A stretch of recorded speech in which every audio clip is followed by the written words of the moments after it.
ನಮಸ್ಕಾರ ನ್ಯೂಸ್ 18 ಡಿಜಿಟಲ್ಗೆ ಸ್ವಾಗತ. ನಾನು ಪೃಥ್ವಿರಾಜ್ ಹಾರ್ನಹಳ್ಳಿ. ಲೋಕಸಭೆ ಚುನಾವಣೆಗೆ ಎಲ್ಲಾ ಪಕ್ಷಗಳು ಯಾವ ರೀತಿಯಾಗಿ ಬರದಿಂದ ಸಿದ್ಧತೆಯನ್ನು ಮಾಡ್ಕೊಳ್ತಾ ಇದ್ದಾವೆ ಎಲ್ಲರಿಗೂ ಕೂಡ ಗೊತ್ತಿರುವಂತದ್ದೇ. ಒಂದೊಂದು ಕ್ಷೇತ್ರದಲ್ಲಿ ಒಬ್ಬೊಬ್ಬ ಅಭ್ಯರ್ಥಿಯನ್ನ ಸೆಲೆಕ್ಟ್ ಮಾಡುವಂತ ಸಂದರ್ಭದಲ್ಲೂ ಕೂಡ ನಾನಾ ರೀತಿಯಾದಂತ ಲೆಕ್ಕಾಚಾರಗಳನ್ನು ಹಾಕೊಳ್ಳಲಾಗ್ತಾ ಇದೆ. ಬಿಕಾಸ್ ಇವರು ನಿಂತಂತ ಸಂದರ್ಭದಲ್ಲಿ ಗೆಲುವಿನ ಸಾಧ್ಯತೆ ಎಷ್ಟು ಮಟ್ಟಿಗಿದೆ, ಇನ್ನು ಅವರ ಆಪೋಸಿಟ್ ಕ್ಯಾಂಡಿಡೇಟ್ ಅನ್ನ ಎಷ್ಟರ ಮಟ್ಟಿಗೆ ಸೋಲಿಸಬಹುದು ಅನ್ನುವಂಥ ಲೆಕ್ಕಾಚಾರ ಇರುವಂಥದ್ದು. ಇದು ಪಕ್ಷಗಳ ಆಂಗಲ್ನಲ್ಲಿ ನೋಡ್ಬೋದು. ಇನ್ನು ಒಂದು ಕಡೆ ಒಬ್ಬೊಬ್ಬ ಅಭ್ಯರ್ಥಿನೂ ಕೂಡ ಒಂದೊಂದು ರೀತಿಯಾದಂಥ ಒಳ ಲೆಕ್ಕಾಚಾರಗಳನ್ನು ಹಾಕೊಳ್ತಾ ಇದ್ದಾರೆ. ನಾನಿವತ್ತು ಯಾವ ವಿಚಾರವನ್ನು ಹೇಳಲಿಕ್ಕೆ ಹೊರಟಿದ್ದೀನಿ ಅಂದರೆ, ಒಂದೇ ಒಂದು ಹುದ್ದೆಗೆ 4 ಮಾಜಿ ಸಿಎಂಗಳು ಕಣ್ಣನ್ನು ಹಾಕಿರುವಂಥ ವಿಚಾರ. ಯಾವುದಪ್ಪ ಆ ಹುದ್ದೆ ಅಂದರೆ ಕೇಂದ್ರ ಸಚಿವ ಸ್ಥಾನ. ಕೇಂದ್ರ ಸಚಿವ ಸ್ಥಾನದಲ್ಲಿ ಯಾವುದು, ಕ್ಯಾಬಿನೆಟ್ ದರ್ಜೆಯ ಕೇಂದ್ರ ಸಚಿವ ಸ್ಥಾನಕ್ಕೋಸ್ಕರ 4 ಮಾಜಿ ಸಿಎಂಗಳು ಕಣ್ಣನ್ನು ಹಾಕಿದ್ದಾರೆ. ಬಿಕಾಸ್ ಮಾಜಿ ಸಿಎಂಗಳನ್ನ ಕಣಕ್ಕಿಳಿಸುವಂತ ನಿಟ್ಟಿನಲ್ಲಿ ಹೈಕಮಾಂಡ್ ಚಿಂತನೆ ನಡೆಸ್ತಾ ಇದೆ. ಯಾವ ಹೈಕಮಾಂಡ್? BJP high command. ಯಾರು ಆ ಮಾಜಿ ಸಿಎಂಗಳು ಅನ್ನುವಂಥದ್ದನ್ನ ಇನ್ ಡೀಟೇಲ್ ಆಗಿ ಹೇಳ್ತಾ ಹೋಗ್ತೀನಿ. ಏನ್ ಲೆಕ್ಕಾಚಾರವನ್ನ ಹಾಕೊಳ್ಳಲಾಗಿದೆ ಅನ್ನುವಂಥದ್ದನ್ನ. ಏನ್ ಲೆಕ್ಕಾಚಾರ ಅಂದ್ರೆ, 4 ಮಾಜಿ ಸಿಎಂಗಳು ಅಂದ್ರೆ ಯಾರು? ಅದು ಒಂದು HD ಕುಮಾರಸ್ವಾಮಿ ಅವರಿದ್ದಾರೆ, ಅದರ ಜೊತೆಗೆ ಬಸವರಾಜ ಬೊಮ್ಮಾಯಿ ಅವರಿದ್ದಾರೆ, ಜಗದೀಶ್ ಶೆಟ್ಟರ್ ಅವರಿದ್ದಾರೆ, ಸದಾನಂದ ಗೌಡರಿದ್ದಾರೆ, ಯಡಿಯೂರಪ್ಪನವರು ಕೂಡ ಇದ್ದಾರೆ, SM ಕೃಷ್ಣ ಮೊಯ್ಲಿ ಅವರೆಲ್ಲ ಇದ್ದಾರೆ. ಆದರೆ 4 ಮಾಜಿ ಸಿಎಂಗಳನ್ನ ಕಣಕ್ಕಿಳಿಸುವಂತ ನಿಟ್ಟಿನಲ್ಲಿ ಚಿಂತನೆ ನಡೀತಾ ಇರುವಂಥದ್ದು. ಅದರಲ್ಲೂ ಸ್ಪೆಷಲಿ ಕುಮಾರಸ್ವಾಮಿ ಅವರು, ಬಸವರಾಜ ಬೊಮ್ಮಾಯಿ ಮತ್ತೆ ಜಗದೀಶ್ ಶೆಟ್ಟರ್ ಅವರು, ಈ 3 ಜನನು ಕೂಡ ಲೋಕಸಭೆಗೆ ಸ್ಪರ್ಧೆ ಮಾಡಬೇಕು ಅನ್ನುವಂಥ ಒತ್ತಡವನ್ನ ಬಿಜೆಪಿ ಹೈಕಮಾಂಡ್ ಆಗ್ತಾ ಇದೆ. ಆದ್ರೆ ಈ 3 ಜನನು ಕೂಡ ಒಂದೊಂದು ಕಂಡೀಷನ್ ಅನ್ನ ಇಟ್ಕೊಂಡಿದ್ದಾರೆ. ಏನಪ್ಪ ಆ ಕಂಡೀಷನ್ ಅಂದ್ರೆ, ನಮಗೆ ಕೇಂದ್ರ ಸಚಿವ ಸ್ಥಾನವನ್ನ ಕೊಡೋದೇ ಆದ್ರೆ ನಾವು ಸ್ಪರ್ಧೆ ಮಾಡ್ಲಿಕ್ಕೆ ರೆಡಿ ಇದ್ದೀವಿ ಅಂತ. ಆದರೆ ಈ ಒಂದು ವಿಚಾರಕ್ಕೆ ಸಂಬಂಧಪಟ್ಟಂತೆ ಯಾವುದೇ ಸ್ಪಷ್ಟನೆ, ಒಂದು ಕ್ಲಾರಿಟಿಯನ್ನು ಕೊಡುವಂತ ಕೆಲಸವನ್ನ ಬಿಜೆಪಿ ಹೈಕಮಾಂಡ್ ಮಾಡ್ತಾ ಇಲ್ಲ. ಮೊದಲು ಸ್ಪರ್ಧೆ ಮಾಡಿ ಆಮೇಲೆ ನೋಡೋಣ ಅಂತ. ಆದರೆ ಇವ್ರಿಗೆಲ್ರಿಗೂ ಕೂಡ ಒಂದು ಆತಂಕ ಇದೆ. ನಾವು ಬರೀ ಗೆದ್ಬಿಟ್ಟು ಹೋಗ್ಬಿಟ್ಟು ಅಲ್ಲಿ MP ಆಗಿರೋದು ವೇಸ್ಟು, ಬೇಕಿದ್ರೆ ರಾಜ್ಯ ರಾಜಕಾರಣ ಮಾಡ್ಕೊಂಡಿರ್ಬೋದು.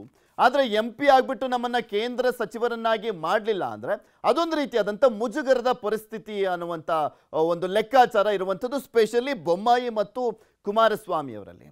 ಈಗ ಒಂದು ಮೈತ್ರಿಯನ್ನ ಮಾಡಿಕೊಂಡು ಅಖಾಡಕ್ಕೆ ಇಳಿತಾ ಇದ್ದಾರೆ. ರಾಜ್ಯದಲ್ಲಿ ಲೋಕಸಭೆ ಚುನಾವಣೆಯನ್ನು ಎದುರಿಸುವಂತ ನಿಟ್ಟಿನಲ್ಲಿ ಬಿಜೆಪಿ ಮತ್ತು JDS ಮೈತ್ರಿಯನ್ನ ಮಾಡಿಕೊಂಡು ಪ್ರತಿಯೊಂದು ಕ್ಷೇತ್ರದಲ್ಲೂ ಒಂದೊಂದು ರೀತಿಯಾದಂಥ ಲೆಕ್ಕಾಚಾರ ಬಿಜೆಪಿಯದ್ದಿರುವಂಥದ್ದು. ಬಿಕಾಸ್ ಬಸವರಾಜ ಬೊಮ್ಮಾಯಿ ಅವರನ್ನ ಕಣಕ್ಕಿಳಿಸಿದ್ರೆ, ಹಾವೇರಿ ಗದಗ ಲೋಕಸಭಾ ಕ್ಷೇತ್ರದಿಂದ ಕಣಕ್ಕಿಳಿಸಿದಂಥ ಸಂದರ್ಭದಲ್ಲಿ ಆ ಸುತ್ತಮುತ್ತ ಇರುವಂಥ ಕೆಲವೊಂದು ಲೋಕಸಭಾ ಕ್ಷೇತ್ರಗಳ ವ್ಯಾಪ್ತಿಯಲ್ಲೂ ಕೂಡ ಒಂದು ಹಂತಕ್ಕೆ ಇಂಪ್ಯಾಕ್ಟ್ ಆಗುತ್ತೆ ಅನ್ನುವಂಥ ಲೆಕ್ಕಾಚಾರ ಬಿಜೆಪಿಯದ್ದಾಗಿದೆ. ಹಾಗೆ ಕುಮಾರಸ್ವಾಮಿ ಅವ್ರನ್ನ ಅಕಸ್ಮಾತ್ ಮಂಡ್ಯ ಲೋಕಸಭಾ ಕ್ಷೇತ್ರದಿಂದ ಕಣಕ್ಕಿಳಿಸಿದಂಥ ಸಂದರ್ಭದಲ್ಲಿ ಹಾಸನ ಲೋಕಸಭೆಗೆ ಹೆಲ್ಪ್ ಆಗುತ್ತೆ, ತುಮಕೂರಿನಲ್ಲೂ ಕೂಡ ಹೆಲ್ಪ್ ಆಗುತ್ತೆ. ಅದರ ಜೊತೆಗೆ ಚಿಕ್ಕಬಳ್ಳಾಪುರ, ಬೆಂಗಳೂರು ಗ್ರಾಮಾಂತರ, ಮೈಸೂರು ಇಲ್ಲೂ ಕೂಡ ಇಂಪ್ಯಾಕ್ಟ್ ಆಗುತ್ತೆ ಅನ್ನುವಂಥ ಲೆಕ್ಕಾಚಾರ ಪ್ರಮುಖವಾಗಿರುವಂಥದ್ದು. ಸೊ ಆ ಒಂದು ಕೆಲಸವನ್ನ ಮಾಡ್ತಾ ಇದ್ದಾರೆ ಬಿಜೆಪಿ ಅವರು. ಕುಮಾರಸ್ವಾಮಿ ಅವರೇ, ಒಂದು ಕ್ಷೇತ್ರವನ್ನ ಸುಮಲತಾಗಿ ಬಿಟ್ಕೊಡಿ, ಸುಮಲತಾಗಿ ಬಿಟ್ಕೊಡ್ಬಾರ್ದು, JDSಗೆ ಉಳ್ಕೊಳ್ಬೇಕು ಅಂದ್ರೆ ನೀವೇ ಸ್ಪರ್ಧೆ ಮಾಡಬೇಕು ಅನ್ನುವಂಥ ಒಂದು ಕಂಡೀಷನ್ ಅನ್ನ ಹಾಕ್ತಾ ಇದ್ದಾರೆ. ಸೊ ಹೀಗಾಗಿ ಒಂಥರ ಇಕ್ಕಟ್ಟಿನ ಪರಿಸ್ಥಿತಿ ಕುಮಾರಸ್ವಾಮಿ ಅವರು. ಸೊ ಈ ಕಾರಣಕ್ಕೋಸ್ಕರ ಬಿಜೆಪಿ ಹೈಕಮಾಂಡ್ ಏನ್ ಹೇಳಿದೆ, ನೀವು ನಿಂತ್ಕೊಳ್ಬೇಕು ಅನ್ನುವಂಥ ವಿಚಾರಕ್ಕೆ ಸಂಬಂಧಪಟ್ಟಂತೆ ಕುಮಾರಸ್ವಾಮಿ ಅವರು ಕೂಡ ಕೇಳ್ತಾ ಇದ್ದಾರೆ, ನನಗೆ ಸಚಿವ ಸ್ಥಾನ ಕೊಡ್ತೀರಾ? ಸಚಿವ ಸ್ಥಾನ ಕೊಟ್ಟರೆ ನಾನು ಬೇಕಿದ್ರೆ ಸ್ಪರ್ಧೆ ಮಾಡಲಿಕ್ಕೆ ರೆಡಿ ಇದ್ದೇನೆ ಅನ್ನುವಂಥ ಒಂದು ಸೂಚನೆಯನ್ನು ಕೂಡ ಕೊಟ್ಟಿರುವಂಥದ್ದು. ಸೊ ಹೀಗಾಗಿ ಹೈಕಮಾಂಡ್ ಈ ವಿಚಾರದಲ್ಲಿ ಇನ್ನೂ ನಿರ್ಧಾರ ಕೈಗೊಂಡಿಲ್ಲ. ಸೊ ಈ ಕಾರಣಕ್ಕೋಸ್ಕರ ಅದು ಇನ್ನೂ ಮಾತುಕತೆಯ ಹಂತದಲ್ಲೇ ಇದೆ. ಬಿಕಾಸ್ ಬಸವರಾಜ ಬೊಮ್ಮಾಯಿ ಅವರಿಗೂ ಕೂಡ ಒಂದು ಪ್ರಶ್ನೆ ಕಾಡ್ತಾ ಇದೆ. ಒಂದು, ನಾನು ನಿಂತ್ಕೊಂಡ್ರೆ ಮುಖ್ಯಮಂತ್ರಿ ಆಗಿದ್ದಂಥವನು, ಸಚಿವ ಸ್ಥಾನ ಅಂದರೆ ಅವ್ರು ಗೆದ್ದಿರುವಂಥ MLA ಸಂದರ್ಭದಲ್ಲಿ ಎಲ್ಲ ಬಾರಿನೂ ಕೂಡ ಅವರು ಸಚಿವರಾಗಿದ್ದಾರೆ. 2013 ಹೊರತುಪಡಿಸಿ 2008ರಲ್ಲಿ ಯಡಿಯೂರಪ್ಪನವರಾಗಿದ್ದಂಥ ಸಂದರ್ಭ, ನೆಕ್ಸ್ಟ್ ಜಗದೀಶ್ ಶೆಟ್ಟರ್, ಸದಾನಂದ ಗೌಡರ ಕಾಲದಲ್ಲೂ ಕೂಡ ಸಚಿವರಾಗಿದ್ದರು. 2019ರಲ್ಲಿ ಬಿಜೆಪಿ ಸರ್ಕಾರ ಬಂದಂಥ ಸಂದರ್ಭದಲ್ಲೂ ಕೂಡ ಸಚಿವರಾಗಿದ್ದಂಥವ್ರು. ಈಗ ನಾನು ಹಾವೇರಿ ಗದಗ ಲೋಕಸಭಾ ಕ್ಷೇತ್ರದಲ್ಲಿ ನಿಂತ್ಕೊಳ್ಬೇಕು ಅಂದರೆ ವಾಟ್ ನೆಕ್ಸ್ಟ್? ಈಗ ನಾನು ಸಂಸದ ಆಗ್ತೀನಪ್ಪ, ಓಕೆ, ವಾಟ್ ನೆಕ್ಸ್ಟ್? ನನಗೆ ಕೇಂದ್ರ ಸಚಿವ ಸ್ಥಾನ ಸಿಗುತ್ತಾ ಅನ್ನುವಂಥದ್ರ ಬಗ್ಗೆ ಕೂಡ ಅವರು ಕೇಳಿರುವಂಥದ್ದು. ಹೈಕಮಾಂಡ್ ನಾಯಕರನ್ನ ಒಂದು ಕೇಂದ್ರ ಸಚಿವ ಸ್ಥಾನ ಕೊಟ್ಟರೆ ನನಗೂ ಕೂಡ ನಿಂತ್ಕೊಳ್ಳೋದಕ್ಕೆ ಮತ್ತಷ್ಟು ಉತ್ಸಾಹ, ಗೆಲ್ಲುವಂಥ ನಿಟ್ಟಿನಲ್ಲಿ ನಾನು ಕೂಡ ಇನ್ನೂ ಚೆನ್ನಾಗಿ ಓಡಾಡ್ಬೋದು, ಅದನ್ನು ಹೇಳ್ಬೋದು. ಈ ರೀತಿಯಾಗಿ ಒಂದು ಆಫರ್ ಇದೆ, ನೀವು ನನಗೆ ಮತವನ್ನು ಚಲಾಯಿಸಿ ಅನ್ನುವಂಥ ನಿಟ್ಟಿನಲ್ಲಿ ಹೇಳಿದ್ರೆ ಲಿಂಗಾಯತ ಕಮ್ಯುನಿಟಿ ಇನ್ನಷ್ಟು ಸ್ಟ್ರಾಂಗ್ ಆಗಿ ನನಗೆ ವೋಟ್ ಹಾಕುತ್ತೆ ಅನ್ನುವಂಥ ಲೆಕ್ಕಾಚಾರ ಬಸವರಾಜ ಬೊಮ್ಮಾಯಿ ಅವರದ್ದು. ಸೊ ಹೀಗಾಗಿ ಕೇಂದ್ರ ಸಚಿವ ಸ್ಥಾನ ಸಿಗುತ್ತಾ ಇಲ್ಲುವಂಥ ಗೊಂದಲ ಯಾಕಿದೆ ಬಸವರಾಜ ಬೊಮ್ಮಾಯಿ ಅವರಿಗೆ ಅಂದರೆ, ಒಂದು ಹಾವೇರಿ ಗದಗ ಲೋಕಸಭಾ ಕ್ಷೇತ್ರ, ಅದರ ನೆಕ್ಸ್ಟ್ ಧಾರವಾಡ ಲೋಕಸಭಾ ಕ್ಷೇತ್ರ, ಅದರ ನೆಕ್ಸ್ಟ್ ಬೆಳಗಾವಿ ಲೋಕಸಭಾ ಕ್ಷೇತ್ರ ಬರುತ್ತೆ. ಈ 3 ಲೋಕಸಭಾ ಕ್ಷೇತ್ರ ಒಂದೇ ಲೈನಲ್ಲಿ ಬರುವಂಥದ್ದು. ಸೊ ಅಲ್ಲಿ ನಾನು ಕಣಕ್ಕೆ ಇಳ್ಕೊಂಡ್ರೆ ನೆಕ್ಸ್ಟ್ ಪ್ರಹ್ಲಾದ್ ಜೋಶಿ ಅವರು ಧಾರವಾಡ ಲೋಕಸಭಾ ಕ್ಷೇತ್ರ, ಬೆಳಗಾವಿಯಲ್ಲಿ ಪ್ರಮುಖವಾಗಿ ಜಗದೀಶ್ ಶೆಟ್ಟರ್ ಅವರ ಹೆಸರು ಕೇಳಿ ಬರ್ತಾ ಇದೆ. ಈ 3 ಜನದಲ್ಲಿ ಇಬ್ಬಿಬ್ರು 3 ಜನಕ್ಕೆ ಕ್ಯಾಬಿನೆಟ್ ದರ್ಜೆಯ ಒಂದು ಸಚಿವ ಸ್ಥಾನವನ್ನ ಕೊಡ್ತಾರಾ ಅನುಮಾನ, ಡೌಟು. ಸೊ ಹೀಗಾಗಿ ನಾನು ಸ್ಪರ್ಧೆ ಮಾಡದಲ್ಲೇ ಇರುವಂಥದ್ದೇ ಒಳ್ಳೇದು ಅನ್ನುವಂಥ ಒಂದು ಲೆಕ್ಕಾಚಾರದಲ್ಲಿ ಬಸವರಾಜ ಬೊಮ್ಮಾಯಿ ಅವರಿದ್ದಾರೆ. ಆದರೆ ಹೈಕಮಾಂಡ್ ಇಲ್ಲ, ನೀವು ನಿಂತ್ಕೊಳ್ಬೇಕು ಅಂತ ಕಂಡೀಷನ್ ಅನ್ನ ಹಾಕ್ತಾ ಇದೆ. ಸೊ ಕಾದ್ ನೋಡಬೇಕು ಅವರ ಹೆಸರು ಘೋಷಣೆ ಆಗುತ್ತಾ ಅಂತ. ಇನ್ನು ಜಗದೀಶ್ ಶೆಟ್ಟರ್ ಅವರು ಕೂಡ 6 ಬಾರಿ ಸತತವಾಗಿ MLA ಆಗಿದ್ದಂಥವ್ರು. ಆದರೆ 2023 ವಿಧಾನಸಭೆ ಎಲೆಕ್ಷನ್ ಸಂದರ್ಭದಲ್ಲಿ ಸೋಲನ್ನ ಕಂಡುಬಿಟ್ರು. ತದನಂತರ ಕಾಂಗ್ರೆಸ್ಗೆ ಹೋದ್ರು, ಈಗ ಮತ್ತೆ ಬಿಜೆಪಿಗೆ ಬಂದಿದ್ದಾರೆ. ಈ ಸಂದರ್ಭದಲ್ಲಿ ಅವರು ಹಾವೇರಿ ಗದಗ ಅಥವಾ ಬೆಳಗಾವಿಯ ಒಂದು ಲೋಕಸಭಾ ಕ್ಷೇತ್ರದ ವ್ಯಾಪ್ತಿಯಲ್ಲಿ ನಿಂತ್ಕೊಳ್ಳುವಂತ ಚಾನ್ಸಸ್ ಇದೆ. ಅಕಸ್ಮಾತ್ ನಾನು ನಿಂತ್ಕೊಂಡ್ರೆ ಒಂದು ಸಚಿವ ಸ್ಥಾನವನ್ನಾದರೂ ಕೊಡಿ ಅಂತ ಕೇಳ್ತಾ ಇದ್ದಾರೆ ಜಗದೀಶ್ ಶೆಟ್ಟರ್ ಅವರು. ಈ ಹಿಂದಿನ ಒಂದು ಲೆಕ್ಕಾಚಾರಗಳನ್ನು ನೋಡಿದಾದ್ರೆ ಈಗ ಆಲ್ರೆಡಿ ಪ್ರಹ್ಲಾದ್ ಜೋಶಿ ಅವರು ನರೇಂದ್ರ ಮೋದಿ ಅವರು ಅಮಿತ್ ಶಾ ಅವ್ರ ಜೊತೆ ಅತ್ಯುತ್ತಮವಾದಂಥ ಬಾಂಧವ್ಯವನ್ನು ಹೊಂದಿರುವಂಥ ಹಿನ್ನೆಲೆಯಲ್ಲಿ ಅವರು ಸಚಿವರಾಗಿರುವಂಥವರು, ಕೇಂದ್ರ ಸಚಿವರಾಗಿದ್ದಾರೆ. ಮುಂದಿನ ಬಾರಿನೂ ಕೂಡ NDA ಒಕ್ಕೂಟ ಅವರು ಅಧಿಕಾರಕ್ಕೆ ಬಂದಂಥ ಸಂದರ್ಭದಲ್ಲಿ ಅವರಿಗೆ ಕೇಂದ್ರ ಸಚಿವ ಸ್ಥಾನದ ನಿರೀಕ್ಷೆಯನ್ನ ಹೊಂದಿದ್ದಾರೆ. ಒಂದು ಹಂತದಲ್ಲಿ ನಾವು ಗಮನಿಸೋದಾದ್ರೆ ಈಗ ನಾನೊಂದು ಲೆಕ್ಕವನ್ನು ಕೊಡ್ತಾ ಹೋಗ್ತೀನಿ. 2009, 14, 2019 ಇದುವರೆಗೂ ಲೋಕಸಭೆ ಚುನಾವಣೆ ನಡೆದಂಥ ಸಂದರ್ಭದಲ್ಲಿ ಕರ್ನಾಟಕದಲ್ಲಿ ಹೆಚ್ಚಿನ ಸ್ಥಾನವನ್ನ ಗೆದ್ದಂಥ ಟೈಮ್ನಲ್ಲೂ ಕೂಡ ಯಾವ ರೀತಿಯಾಗಿ ಪ್ರಾಶಸ್ತ್ಯವನ್ನ ಕೊಡಲಾಗಿದೆ ಅಂತ. 2009ರಲ್ಲಿ UPA ಗೌರ್ಮೆಂಟ್ ಇತ್ತು. UPA ಗೌರ್ಮೆಂಟ್ ಸಂದರ್ಭದಲ್ಲಿ ನಮ್ಮ ರಾಜ್ಯದಿಂದ ಕಾಂಗ್ರೆಸ್ನ ಸಂಸದರಿದ್ರಲ್ಲ ಅವರಿಗೆ ಹೆಚ್ಚಿನ ಪ್ರಾಮಿನೆನ್ಸ್ ಇರ್ತಾ ಇತ್ತು, ಆದ್ಯತೆಯನ್ನ ಕೊಡಲಾಗ್ತಾ ಇತ್ತು. ಎಷ್ಟೆಷ್ಟು ಗೊತ್ತಾ? 4-5 ಕ್ಯಾಬಿನೆಟ್ ದರ್ಜೆಯ ಸಚಿವ ಸ್ಥಾನಗಳು ಸಿಗ್ತಾ ಇತ್ತು. ಈಗ ಕ್ಯಾಬಿನೆಟ್ ದರ್ಜೆ, ಅದರ ಜೊತೆಗೆ ರಾಜ್ಯ ಸಚಿವ ಸ್ಥಾನಗಳು ಅಂತಿದ್ದಾವೆ. ಆದರೆ ಕ್ಯಾಬಿನೆಟ್ ದರ್ಜೆ ಅನ್ನೋದು ಅದು ಮೇಯ್ನ್ ಆಗಿ ಸಚಿವ ಸ್ಥಾನ.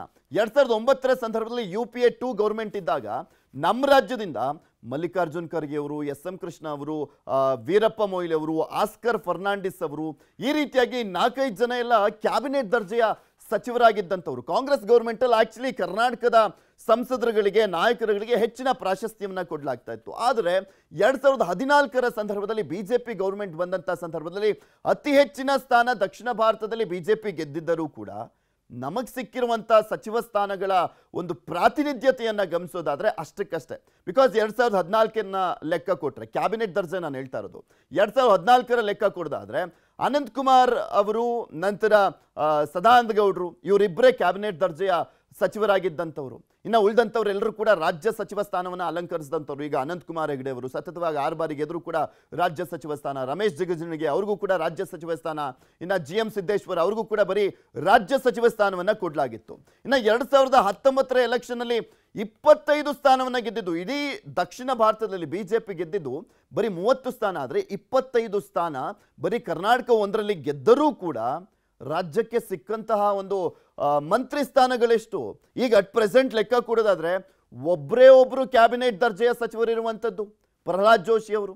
ಇನ್ನು ಉಳಿದಂಥವ್ರು ಎಲ್ಲರೂ ಕೂಡ ರಾಜ್ಯ ಸಚಿವ ಸ್ಥಾನ. ಶೋಭಾ ಕರಂದ್ಲಾಜೆ, ನಾರಾಯಣ ಸ್ವಾಮಿ ಅವರು, ಅದರ ಜೊತೆಗೆ ಭಗವಂತ್ ಖೂಬ್ ಅವರು, ಇವರೆಲ್ಲರೂ ಕೂಡ ರಾಜ್ಯ ಸಚಿವ ಸ್ಥಾನ. ಸೊ ಹೀಗಾಗಿ ಬಸವರಾಜ ಬೊಮ್ಮಾಯಿ ಅವರಿಗೆ, ಜಗದೀಶ್ ಶೆಟ್ಟರ್ ಅವರಿಗೆ, ಪ್ರಹ್ಲಾದ್ ಜೋಶಿ ಅವರಿಗೆ ಆಗಿರ್ಬೋದು, ಸದಾನಂದ ಗೌಡರಿಗೆ ಆಗಿರ್ಬೋದು, ಕುಮಾರಸ್ವಾಮಿ ಅವರಿಗೆ ಆಗಿರ್ಬೋದು, ಈಗ ನಾವೆಲ್ಲರೂ ಕೂಡ ಪ್ರಮುಖರು ಆಯ್ಕೆಯಾದಂಥ ಸಂದರ್ಭದಲ್ಲಿ ಎಲ್ರಿಗೂ ಕ್ಯಾಬಿನೆಟ್ ದರ್ಜೆ ಸಿಗುತ್ತಾ? ಡೌಟಲ್ಲಿದ್ದಾರೆ. ಸೊ ಹೀಗಾಗಿ ಹಿಂದೆ ಮುಂದೆ ನೋಡುವಂಥ ಕೆಲಸ ಆಗ್ತದೆ. ಕುಮಾರಸ್ವಾಮಿ ಅವರು ಮೈತ್ರಿಗಾದ್ರೂ ಒಂದು ಸಚಿವ ಸ್ಥಾನವನ್ನ ಕೊಡೋದಾದ್ರೆ ನಾನು ಸ್ಪರ್ಧೆ ಮಾಡ್ತೀನಿ ಅಂತ ಹೇಳ್ತಾ ಇದ್ದಾರೆ.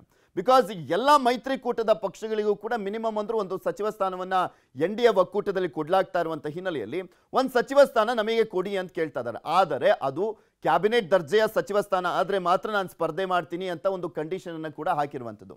ಇನ್ನು ಬಸವರಾಜ ಬೊಮ್ಮಾಯಿ ಅವರು ಕೂಡ ಅಷ್ಟೇ, ಯಡಿಯೂರಪ್ಪನವರ ಮುಖಾಂತರ, ಅವರಿಗೆ ಗೊತ್ತಿರುವಂಥ ಬಿಜೆಪಿ ನಾಯಕರುಗಳ ಮುಖಾಂತರ ಕ್ಯಾಬಿನೆಟ್ ದರ್ಜೆಯ ಸಚಿವ ಸ್ಥಾನ ಕೊಡೋದಾದ್ರೆ ಮಾತ್ರ ನಿಂತ್ಕೊಳ್ತೀನಿ ಅನ್ನುವಂಥ ಕಂಡೀಷನ್ ಅನ್ನು ಕೂಡ ಹಾಕಿರುವಂಥ ಹಿನ್ನೆಲೆಯಲ್ಲಿ ಕಾದ್ ನೋಡಬೇಕು ಏನಾಗುತ್ತೆ ಅಂತ. ಇನ್ನು DV ಸದಾನಂದ ಗೌಡರು ಈಗ ಆಲ್ರೆಡಿ 2 ಬಾರಿ ಕೇಂದ್ರ ಸಚಿವರಾಗಿದ್ದಂಥವ್ರು. ಈ ಬಾರಿ ಟಿಕೆಟ್ ಸಿಕ್ಕರೆ ಹೆಚ್ಚು ಅನ್ನುವಂಥ ಪರಿಸ್ಥಿತಿ ಇದೆ. ಅವರಿಗೆ ಆಲ್ಮೋಸ್ಟ್ ಸಚಿವರನ್ನಾಗಿ ಮಾಡುವಂಥ ಸಾಧ್ಯತೆ ತೀರಾ ಕಡಿಮೆ ಇದೆ. ಇನ್ನು ಜಗದೀಶ್ ಶೆಟ್ಟರ್ ಅವರ ವಿಚಾರಕ್ಕೆ ಬರೋದಾದ್ರೆ ಅವರು ವಿಧಾನಸಭೆ ಚುನಾವಣೆಯಲ್ಲಿ ಸೋಲನ್ನ ಕಂಡಿದ್ರು. ಅಟ್ಲೀಸ್ಟ್ ಯಾವುದಾದ್ರೂ ಒಂದು ಅಧಿಕಾರ ಸಿಗಲಿ ಅನ್ನುವಂಥ ಕಾರಣಕ್ಕೋಸ್ಕರ ಲೋಕಸಭೆಗೆ ಸ್ಪರ್ಧೆ ಮಾಡುವಂಥ ನಿಟ್ಟಿನಲ್ಲಿ ಅವರು ಮತ್ತೆ ಬಿಜೆಪಿಗೆ ಬರುವಂಥ ಸಂದರ್ಭದಲ್ಲಿ ಟಿಕೆಟ್ ಕೊಟ್ಟರೆ ಸಾಕು, ಟಿಕೆಟ್ ಕೊಟ್ಟರೆ ನಾನು ವಾಪಸ್ ಬರ್ತೀನಿ ಅಂತ ಹೇಳಿದ್ರು. ಸೊ ಹೀಗಾಗಿ ಟಿಕೆಟ್ ಕೊಟ್ಟರೆ ಸಾಕು ಅವರಿಗೆ ಸಚಿವ ಸ್ಥಾನ ಸಿಗುವಂಥ ಡೌಟು ಅಂತ ಹೇಳಲಾಗ್ತದೆ. ಇನ್ನು ಬಸವರಾಜ ಬೊಮ್ಮಾಯಿ ಅವರು ರಾಜ್ಯದ ಬಜೆಟ್ ಅನ್ನು ಕೂಡ ಮಂಡಿಸಿದಂಥವರು, ಅಂಕಿಅಂಶಗಳ ವಿಚಾರ, ಎಕನಾಮಿ ವಿಚಾರದಲ್ಲಿ ಆಗಿರ್ಬೋದು, ರೈತರ ವಿಚಾರದಲ್ಲಿ ಆಗಿರ್ಬೋದು, ತನ್ನದೇ ಆದಂಥ ನೈಪುಣ್ಯತೆಯನ್ನು ಹೊಂದಿದಂಥವರು, ಜಲಸಂಪನ್ಮೂಲ ಖಾತೆಯನ್ನು ಕೂಡ ತುಂಬ ಅಚ್ಚುಕಟ್ಟಾಗಿ ನಿಭಾಯಿಸಿದಂಥವರು ರಾಜ್ಯದಲ್ಲಿ. ಸೊ ಹೀಗಾಗಿ ಈ ರೀತಿಯಾದಂಥ ಒಂದು ಖಾತೆಗಳ ಎಕ್ಸ್ಪೆಕ್ಟೇಷನ್ ಅಲ್ಲಿದ್ದಾರೆ. ಕ್ಯಾಬಿನೆಟ್ ದರ್ಜೆಯ ಸಚಿವ ಸ್ಥಾನ ಕೊಟ್ಟರೆ ನಾನು ಈ ರೀತಿಯಾಗೆಲ್ಲ ಮಾಡ್ಬೋದು ಅನ್ನುವಂಥದ್ದನ್ನು ಕೂಡ ಮನವರಿಕೆ ಮಾಡಿಕೊಟ್ಟಿದ್ದಾರೆ ಅಂತ ಹೇಳಲಾಗ್ತದೆ. ಸೊ ಹೀಗಾಗಿನೇ ಅವರು ಈ ಬಾರಿ ಲೋಕಸಭೆ ಎಲೆಕ್ಷನ್ಗೆ ಸ್ಪರ್ಧೆ ಮಾಡಿ ಕೇಂದ್ರ ಸಚಿವ ಸ್ಥಾನದ ಕನಸನ್ನು ಹೊಂದಿದ್ದಾರೆ. ಬಿಜೆಪಿ ಹೈಕಮಾಂಡ್ ಏನು ಮಾಡುತ್ತೆ ಅನ್ನುವಂಥದ್ದನ್ನ ಕಾದು ನೋಡಬೇಕು. ಕುಮಾರಸ್ವಾಮಿ ಅವರ ಲೆಕ್ಕಾಚಾರ ಏನಪ್ಪಾ ಅಂದ್ರೆ, ಒಂದು ಕೇಂದ್ರ ಸಚಿವ ಸ್ಥಾನ ಕೊಡಬೇಕು ಅನ್ನುವಂಥದ್ದು. ಅದರ ಜೊತೆಗೆ ನಾನು ಲೋಕಸಭೆಗೆ ಹೋದಂಥ ಸಂದರ್ಭದಲ್ಲಿ ಮಗನಿಗೆ ಮತ್ತೊಂದು ಚನ್ನಪಟ್ಟಣದಲ್ಲಿ ಉಪಚುನಾವಣೆ ನಡೆದಂಥ ಸಂದರ್ಭದಲ್ಲಿ ಸ್ಥಾನಮಾನವನ್ನು ಕೊಡಿಸ್ಬೋದು. ಬಿಜೆಪಿ JDS ಅಲ್ಲಿ ಪ್ರಮುಖವಾಗಿರುವಂಥದ್ದು. ಈ ಸಂದರ್ಭದಲ್ಲಿ ನನಗೆ ಆ ಕ್ಷೇತ್ರವನ್ನು ಬಿಟ್ಕೊಟ್ಟೆ ಕೊಡ್ತಾರೆ, ನನ್ನ ಮಗ ನಿಖಿಲ್ ಕುಮಾರಸ್ವಾಮಿ ಅವರನ್ನ ನಿಲ್ಲಿಸಿ ಗೆಲ್ಲಿಸ್ಕೊಳ್ಬಹುದು ಅನ್ನುವಂಥ ಲೆಕ್ಕಾಚಾರ ಕುಮಾರಸ್ವಾಮಿ ಅವರದ್ದಾಗಿದೆ ಅಂತ ಹೇಳಲಾಗ್ತಾ ಇರುವಂಥದ್ದು. ಕಾದ್ ನೋಡಬೇಕು ಏನಾಗುತ್ತೆ ಅಂತ. 4 ಮಾಜಿ CMಗಳು ಕಣಕ್ಕಿಳಿತಾ ಇರುವಂಥ ಹಿನ್ನೆಲೆಯಲ್ಲಿ ಸಹಜವಾಗಿ ಅಧಿಕಾರದ ಆಸೆ ಕೂಡ ಇದ್ದೇ ಇರುತ್ತೆ. ಒಂದು ಕ್ಯಾಬಿನೆಟ್ ದರ್ಜೆಯ ಸಚಿವ ಸ್ಥಾನ ಸಿಗುತ್ತೆ ಅನ್ನುವಂಥ ನಿಟ್ಟಿನಲ್ಲಿ. ಬಟ್ ಎಲ್ರಿಗೂ ಕೂಡ ಸಿಗೋದಿಲ್ಲ.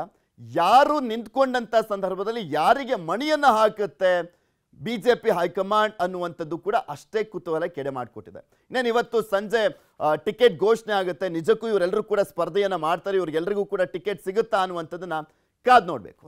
ಇದಾಗಿತ್ತು ಈ ಕ್ಷಣದ ಸ್ಪೆಷಲ್. ನೋಡ್ತಾ ಇರಿ News 18.